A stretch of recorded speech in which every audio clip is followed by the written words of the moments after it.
இது கதைக்க கூடான் இருந்த கதை தான். அது என்னடாப்பா, கீவார் வந்தா இல்ல, முத்திரை வந்தா வெளிநாடு போறாங்களுக்கு இல்ல, வெள்ளம் வந்தா வெளிநாடு போறாங்களுக்கு இல்ல. என்ன எங்களை என்ன ஒப்பிஸ் வேலைக்கு அனுப்பி வச்சிருக்காங்க வச்சிருக்காரு ஜனாதிபதி இஞ்சே இல்லே. நாங்க வந்து கஷ்டப்படுறோம். எங்களை போட்டு அடிக்காள் அரவிக்காரி, சில புள்ளிகள் சாகுதுகள், புருஷன் செத்தது இருக்குதுகள், அம்மா அப்பா இல்லாத புள்ளிகள் இருக்குதுகள், கல்யாணம் முடிக்காம இருக்கிறதுகள். அது என்ன வெளிநாட்டுக்காரர்களுக்கு எல்லாம் இல்ல. வெளிநாட்டுல கோடிக்கணக்கில் எவ்வளவு பொம்புளிகள் இல்லே. அவளுகள் எடுக்கிற சம்பளம் 60,000 70,000 சம்பளம் அரசாங்கம் கொடுக்கறத கொடுங்கல. அது என்ன வெளிநாட்டுக்காரர்கள் வெட்டுற குத்துற, அதுக்கு என்ன இலட்சம் போடுறதுக்கு வரையில எங்கள்கிட்ட. அப்ப எங்களுக்கு வெளிநாட்டுக்காரர்கள் உங்களுக்கு தெரியல. கோயில் காசிக்கு வரையில அப்ப எங்களுக்கு வெளிநாட்டுக்காரர்கள் உங்களுக்கு தெரியல. சாமான் கொடுக்க கொள்ள மட்டும்தானே நாங்க வெளிநாட்டுக்காரர்கள் தெரியுது. அது எப்படி உங்களுக்கு தெரியும்? அது ஏன் எப்படி செய்வே இல்லைங்க? எப்படி செய்வே இல்லைங்க? வந்தா முழு அரசாங்கத்துல வந்தா முழு பேருக்கும் கொடுங்க, அப்படி இல்லையா ஒருவருக்கும் கொடுக்காம விடுங்க. இந்த காணொலியை எனக்கு சமூக வலைத்தளங்கள்ல பார்க்க கிடைச்சிச்சு. உண்மையிலேயே இந்த சகோதரி கேட்குற விஷயம் நியாயமான விஷயம். நான் வெளிநாட்டில் இருக்கிறதால இந்த பிரச்சனையில் நானும் ஒரு வகையில் சம்மந்தப்பட்டிருக்கிறேன். காரணம் என்னென்றால், நானும் வெளிநாட்டில் இருக்கிறேன். எந்த குடும்பம் சார்ந்த உறவுகள் நாட்டில் இருக்கும்போது நாங்கள்லாம் ஒரு அடிப்படை என்ன சொல்கிறது, ஒரு பெரிய பணக்காரர்கள் இல்லை, சராசரி அன்றாடம் உழைக்கிற பணங்கள் எடுத்து சாப்பிட்ற ஒரு அடிப்படை குடும்பம் தான் நாங்களும். ஸோ ஏதாவது ஒரு நிவாரணமாக இருந்தாலும் சரி, அவர் சொல்கிற மாதிரி கியூஆராக இருந்தாலும் சரி, ஒரு விஷயமா இருந்தாலும் சரி, இந்த வெளிநாட்டில் இருக்கிறவங்கள் குடும்பங்களுக்கு அதை புறக்கணிக்கிறது அதிகம். இது இப்போ இன்றைக்கு நேற்றில் இது பல வருடங்களாக இந்த செயற்பாடு நம்ம இலங்கையில் நடந்து கொண்டிருக்கு. அதிகமானங்கள் வேறு நாட்டில் இருந்து பார்த்து கொண்டிருப்பீங்க. அவங்க நாடுகள் சில நேரத்தில் இந்தியாலையும் இதே மாதிரி சட்டங்கள் இருக்கோ தெரியல. ஆனால் எங்கிற நாட்டில் ரொம்பவே மோசமான சட்டம் இது. சட்டமா இல்லை இது ஒரு என்ன விஷயம் வந்து எனக்கு உண்மையிலேயே நான் டீப்பாக தேடி போய் பார்க்கல. ஆனால் சகோதரியிட காணொலி இது மாதிரி எல்லாரும் பேச மாட்டாங்க தானே. ஸோ இதுக்காக நான் ஒரு காணொலி வந்து தெளிவாக விளக்கப்படுத்தணும். ஏன்னா எங்கள் அரசாங்கத்துக்கு இது போய் சேரணும். ஸோ எல்லாரும் முழுமையாக தயவு செய்து பார்த்து உங்களுக்கு இது நியாயமாக பட்டுச்சுன்னா கட்டாயம் ஷேர் பண்ணுங்க. முக்கியமாக நம்மளுடைய நாட்டோட கௌரவ ஜனாதிபதிக்கு டெக் பண்ணி ஷேர் பண்ணுங்க. அதிகமானார்கள் வெளிநாடுன்றது இப்போ வளைகுடா நாடுகளில் வேலை செய்தவங்கள்ன்ற வாழ்க்கையை பொறுத்தவரையில் அடிப்படை சம்பளம் ஒரு 1000, 1800 ரூபா, 1300 வேலை செய்வாங்க. ஹவுஸ்மேட்டாக வேலை செய்கிறவங்க சில பேர் 1300 தான் வேலை செய்வாங்க. மிஞ்சி போட்டால் ஒரு 1,50,000 ரூபாய்க்குள்ளே தான் சம்பளம் எடுக்கிறாங்க. நீங்கள் நினைப்பீங்க நாங்கள் எல்லாரும் வெளிநாட்டில் பெரிய என்ன சொல்கிறது, மிகப்பெரிய செல்வந்த வாழ்க்கையை வாழ்ந்து வர மாதிரி நினைப்பீங்க. குடும்பங்களை விட்டு எவ்வளவோ பிரச்சனைகள் மத்தியில் இப்போ நாங்கள் வரும்போது சும்மா ஈஸியாக வரல. ஒவ்வொருத்தரும் கடன் வாங்கி அந்த கடனுக்காக உழைக்கிறதுக்கு கொஞ்சம் காலம் நாங்கள் மிதக்கணும். அதை விட்டு அதுக்கு பிறகு தான் சிறுக சேமிக்கணும். அதை விட்டு நம்ம இருக்கிற நாட்டில் இருக்கிற சூழ்நிலையை பார்த்தா ஒவ்வொரு விலைவாசிகளும் அதிகம். ஸோ நாங்கள் இங்கேயும் சாப்பிட்டு நாட்டுக்கும் அனுப்பி ஸோ நாங்கள்கிட்ட மிஞ்ச போகிறது ஒரு 20,000 ரூபா காசு தான் மிஞ்ச போகுது. இப்போ நாட்டில் சராசரி அரசாங்க வேலை செய்கிறவங்களுக்கும் அதே மாதிரி தான் மிஞ்ச போகுது. ஆனால் இந்த சலுகைகளை ஏன் என்னத்துக்காக நீங்கள் இதை புறக்கணிக்கிறீங்க வெளிநாட்டில் இருக்கிறவங்க? நீங்கள் இது நான் பேசுகிறது வளைகுடா நாட்டில் வேலை செய்கிற எங்களோட சமூகத்துக்காக தான் நான் பேசுகிறேன். பெரிய நாடுகளில் இருக்கிறவங்களுக்கு நான் இதை பேசலை. வெளிநாடுன்றது பெரிய நாடுன்னு எடுத்துக்கொண்டீங்கன்னா ஓகே. பெரிய நாட்டில் இருக்காங்க, கனடா, லண்டன், அமெரிக்காவில் இருக்கிறவங்களுக்கு ஓகே. அதுக்காக நான் அவங்களையும் நான் குறைச்சி கதைக்கல.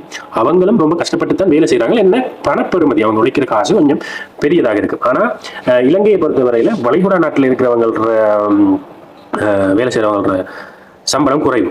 ஸோ நீங்கள் எதாக இருந்தாலும் இப்போ சமுத்திக்கு போனாலும் சரி, வெளிநாட்டில் உங்களோட அம்மா இருக்காவும், உங்களோட ஹஸ்பண்ட் வெளிநாட்டில் இருக்கிறேன், இல்லாட்டி உங்களோட ஒய்ஃப் வெளிநாட்டில் இருக்கிறாவோ, அதனால் உங்களுக்கு எதுவும் தர மாட்டேன். நிவாரணம் கொடுக்கக்குள்ளேயும் அதே மாதிரி தான், காசு கொடுக்கக்குள்ளேயும் அதே மாதிரி தான். நாங்கள் என்னடா காசு இல்லாமல் இல்லாட்டி என்ன சொல்கிறது கஷ்டப்படாமல் உங்கள்கிட்ட ஏதாவது என்ன சொல்கிறது நல்ல செல்வந்தனா இருந்துட்டா நாங்கள் உங்கள்கிட்ட வந்து கேட்குறோம். இல்லை, கஷ்டத்தின் மத்தியில் தான் நாங்கள் உங்கள்கிட்ட வந்துட்டு பதிகிறோம். அதுலேயும் ஒரு சில கிராம சேவகர்கள் ரொம்பவே என்ன சொல்கிறது அவங்க ரொம்பவே கதைக்கிற தெரியாத மாதிரியாக சபைகளுக்கு முன்னுக்கு ஆட்களுக்கு முன்னுக்கு ரொம்பவே அவமானப்படுத்துகிற மாதிரியும் கதைக்கிற சந்தர்ப்பங்கள் கனவேருக்கு இருக்கு. எல்லாரும் அடிப்படை சம்பளத்தை எடுத்து குடும்பங்களுக்காக கஷ்டப்பட்டு அவங்க சொல்கிற மாதிரி தான் இந்த வீட்டு பணி பண்ண வரவங்களை ரொம்பவே கஷ்டப்படுவாங்க. அது வெளிநாட்டுக்கு வந்தவங்களுக்கு தான் புரியும். ஸ்ரீலங்காவில் இருக்கிறவங்களுக்கு புரியாது. இப்போ ஸ்ரீலங்காவில் இருந்து வெளிநாட்டை பார்க்காதவங்களுக்கு இந்த வீட்டு பணிப்பெண்கள் எவ்வளோ கஷ்டப்படுறாங்கன்னு தெரியாது. ஏன்னா இப்போ என்ன பொறுத்தவரை எங்களுக்கு ஒரு குறிப்பிட்ட அளவு தான் எங்களுக்கு வேலை டைம் இருக்கு. ஆனால் வீட்டு பணிப்பெண்ணுக்கு 24 மணி நேரமும் அவங்களுக்கு வேலை தான். அதாவது எப்போ வேலை வரும், எப்போ தூங்கலாமன்றது கூட அவங்களுக்கு தெரியாமல் வேலை செய்வாங்க. அதுவும் அந்த ரமலான் நாட்கள், பெருநாள் நாட்கள் எல்லாம் அவங்களுக்கு பெருநாள் வர்றதே வெக்கேஷன் சில பேர் கட்டுவாங்க, ஆனாலும் கொடுக்க மாட்டாங்க ஆரம்பிமே. ஸோ அப்படியான இவ்வளோ கஷ்டத்தின் மத்தியில் எங்களோட சகோதரிகள் வெளிநாட்டில் வேலை செய்தாங்க. இந்த சந்தர்ப்பத்தில் நான் உங்கள்கிட்ட எல்லாத்தையும் கேட்டுக்கொள்றது, மக்களாக்கி நீங்கள் இந்த காணொலியை பார்த்தீங்களா இருந்தால் தயவு செய்து எங்களுடைய கௌரவ ஜனாதிபதிக்கு இந்த காணொலியை ஷேர் பண்ணுங்க அதிக அளவு. ஏனென்றால் இதில் சட்டத்தை மாற்றணும். வெளிநாட்டில் வளைகுடா நாடுகளில் வேலை செய்கிறவங்களுக்கும் இலங்கையில் இருக்கிற அனைத்து சட்டங்களுக்குரிய இந்த நிவாரணப் பொருட்களும் கிடைக்கணும் என்ற சட்டத்தை கொண்டு வரணும். ஒன்று. அடுத்த விஷயம், நீங்களே ஜோதிச்சு பாருங்க, அதிகமான நாட்கள் வளைகுடா நாடுகள்லாம் இருக்கிறீங்க. நாங்கள் போடுற காசுகளால் தான் உங்களுக்கு முதல் கட்டமான முதலீடு மிகப்பெரிய அமௌண்ட் எங்கள் நாட்டுக்குள்ளே வந்து சேருது. நாங்கள் ஒவ்வொருத்தரும் பேங்க்ல போடுற காசு மூலம் நீங்கள் உங்களுக்கு வர வருவாய் தான் முதல் கட்டமாக மிகப்பெரிய அமௌண்ட்டாக உங்களுக்கு நாட்டுக்கு உங்களோட அபிவிருத்திக்கு வந்து சேருது. ஸோ நாங்கள் இப்படி கஷ்டப்பட்டு உங்களுக்கு இப்படியெல்லாம் நாங்கள் ஏதோ ஒரு வழியில் குடும்பத்தை பிரிஞ்சு இவ்வளோ இன்னல்களுக்கு மத்தியில் இருக்கக்குள்ள நீங்கள் இப்படியான செயல்களை நிறுத்தி அதுக்கான தகுந்தது எல்லாருக்கும் கிடைக்கிறது சமமாக. இப்போ பெரிய நாட்டில் இருக்கிறவங்களுக்கு நான் உண்மையிலேயே சப்போர்ட் பண்ண மாட்டேன். அதுக்காக என்ன கோவிக்க வேண்டாம். ஏன்னா உங்களுக்கே தெரியும், கத்தாரில் எல்லாம் நீங்கள் நம்புறீங்களோ இல்லையோ, சில பேர் 10-15 வருஷம் நாட்டுக்கு போகாமல் இருக்கிறாங்க. ஏன்னா அவ்வளோ கஷ்ட சூழ்நிலை. இது வேணுமெண்டி உழைக்கிறதுக்காக இருக்கிறாங்களா? ஒரு மாதம் 1000 ரியால் சம்பளம், ஒரு 1300 சம்பளம் எடுத்தா ஆசையா கூட போயிட்டு ஒரு கடையில் சாப்பிட்றதுக்கு இல்லாமல் இருப்பாங்க. ஒரு ஆசையாக ஒரு பிரியாணியோ அதை சாப்பிட்றதுக்கு கூட யோசிப்பாங்க. ஏன்னா குடும்பம் அங்கே இருக்குது, அவங்களுக்கு அனுப்பினா போதுமன்ற மாதிரி இருப்பாங்க. ஸோ இவ்வளோ இன்னல்களை எல்லாத்தையும் தாண்டி இப்படி இருக்கிறவங்களுக்கு நீங்கள் இப்படியான விஷயங்களை சொல்லும்போது கவலையாக இருக்குது. ஸோ தயவு செய்து நாட்டில் கௌரவ ஜனாதிபதி அனுரகுமார திசாநாயக்க ஐயாட்ட நான் கேட்டுக்கொள்கிறேன். நீங்கள் கணக்க செயற்பாடுகளை நல்ல விஷயமா செய்து கொண்டிருக்கிறீங்க, நாங்கள் பார்த்து கொண்டு தான் இருக்கிறோம். பழைய ஜனாதிபதிகளை விட நீங்கள் ரொம்பவே அதிகமாக நல்ல விஷயங்களை செய்கிறீங்க. அதுக்காக என்ன சொல்கிறது, நான்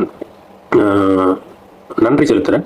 அதே நேரத்தில் சில விஷயங்களுக்கு நீங்கள் முகமும் கொடுக்குறீங்களே. உதாரணத்துக்கு யாழ்ப்பாணத்தில் இருக்கிற அந்த விகாரை அகற்றுறதுக்கு ஒரு எது இவ்வளோ நாளும் சண்டை பிடிச்சிட்டு இருக்காங்க, தமிழ் ஏரியாவில் இருக்கிறது. ஸோ அது சம்மந்தமாக எந்த ஒரு முடிவும் எடுக்கிறதில்ல. அது எனக்கு இப்போ வரைக்கும் உறுத்தலாக தான் இருக்குது. அது சம்மந்தமாக நீங்கள் அதுக்கும் கவனம் எடுக்கணும். முக்கியமான அந்த காணொலியை மேக் பண்ணுறது இந்த வெக்கார சகோதரியுடைய காணொலி உண்மையானது. ஸோ அந்த உண்மையானதை எல்லாருக்கும் சேரணும். இது கட்டாயம், இது திருத்தப்படணும். இந்த சட்டம் எல்லா அரசாங்கத்துக்கும் நாங்கள் வாக்களிக்கிறதுக்கு சில பேர் இதுக்காக மெனக்கெட்டு வருவாங்க. எல்லாத்தையும் எங்களோட மக்களுக்கு இப்போ நாங்கள் வெளிநாட்டில் இருக்கிற எல்லாரும் எங்களோட குடும்பங்கள் அதிகமாக வெளிநாட்டில் இருக்கிறவங்க, நாங்கள் இருக்கிற வெளிநாட்டில் எங்கள் அம்மாவுக்கு நான் சொல்கிற அளவுக்கு தான் எங்கள் அம்மா ஓட் போடுவோம், வாக்களிப்போம். அதிகமானக்கள் அப்படி தான். வெளிநாட்டில் பிள்ளைகள் சொல்கிறதுகள், அவங்க ஹஸ்பண்ட் சொல்கிறது, மனைவி சொல்கிறவங்களுக்கு தான் நாட்டில் இருக்கிறவங்க வாக்களிக்கிறாங்க. அது எத்தனை பேருக்கு உங்களுக்கு தெரியும்? ஆனால் எங்களுடைய ஜனாதிபதிக்கு தெரியும். அதனால தான் அதிகமாக இந்த லாஸ்ட் டைம் அவர் எலெக்ஷன் கேட்கறதுக்கு முதல் எல்லா வெளிநாடுகள்லையும் வந்து அவர் பிரச்சாரத்தை செய்திருந்தவர். அதே மாதிரி தான் வெளிநாட்டில் இருக்கிற நாங்கள் எந்த அம்மாட்ட இப்போ வரைக்கும் நான் யாருக்கு போடணும்னு சொல்கிறேனோ அவங்க அப்போ தான் போடுவாங்க வாக்கு. ஏன்னா நாட்டில் இருக்கிறவங்களுக்கு கூட நாட்டில் இருக்கிறவங்க தான் குழப்பற மண்டியை இவங்களுக்கு போடு, இவன் நல்லா செய்கிறான், அவன் நல்லா செய்கிறான். அது ஒருத்தருக்கு நாட்டில் இருக்கிறவங்களுக்கு தெரியாது. இங்கே இருக்கிறவங்களுக்கு தான் யார் நல்லது செய்கிறான், யார் நமக்காக இருப்பான்ன்றதை புரிஞ்சு கொள்ளலாம். அதிகபட்சத்தில் உண்மையை சொல்ல போனால் அனுர குமார திசாநாயக்க நல்ல விஷயத்தை செய்தார் ஜனாதிபதி ஐயா. பழைய ஜனாதிபதிகளை விட முன்மாதிரியாக இருக்கிறேன். ஸோ இதுக்கான சட்டத்தையும் தயவு செய்து நீங்கள் இதுக்கு கொண்டு வரணும். வெளிநாட்டில் வளைகுடா நாடுகளில் இருக்கிற எங்களோட சகோதரிகள் எல்லாரும் கஷ்டம்தான் படுறோம். அவங்களுக்கும் சரியாக அரசாங்கத்தால் போகிற சலுகைகள் எல்லாம் திறன்பட போய் சேரணும்ன்றது இந்த அவா. ஸோ நீங்கள் இதை கவனத்தில் எடுப்பீங்கன்னு நினைக்கிறேன். இந்த காணொலி அதிகமாக பகிரப்படும் என்று நினைக்கிறேன். ஸோ மறந்துடாதீங்க, இதை அதிகமாக ஷேர் பண்ணுங்கள். ஷேர் பண்ணும்போது டக் பண்ணுங்கள், அனுரகுமார திசாநாயக்க ஐயார ஃபேஸ்புக் பேஜை டக் பண்ணி கட்டாயம் போடுவோம். அப்போ தான் இது அவருக்கு போய் சேரும். இல்லாட்டி இடையில் இருக்கிற இடைத்தரகர்கள் மூலம் அப்படியே இந்த காதால கேட்டால் அந்த காதால போகிற மாதிரி போயிடும். ஸோ இந்த சட்டம் மாற்றப்பட வேண்டும். இதுதான் எங்களோட கோரிக்கை. இது எல்லா வெளிநாட்டில் இருக்கிற எங்களோட சகோதரர்களுக்காக தான் நானும் பேச இந்த முன் வந்திருந்தேன். ஸோ இது கட்டாயம் மாற்றப்பட வேண்டிய ஒரு விஷயம்.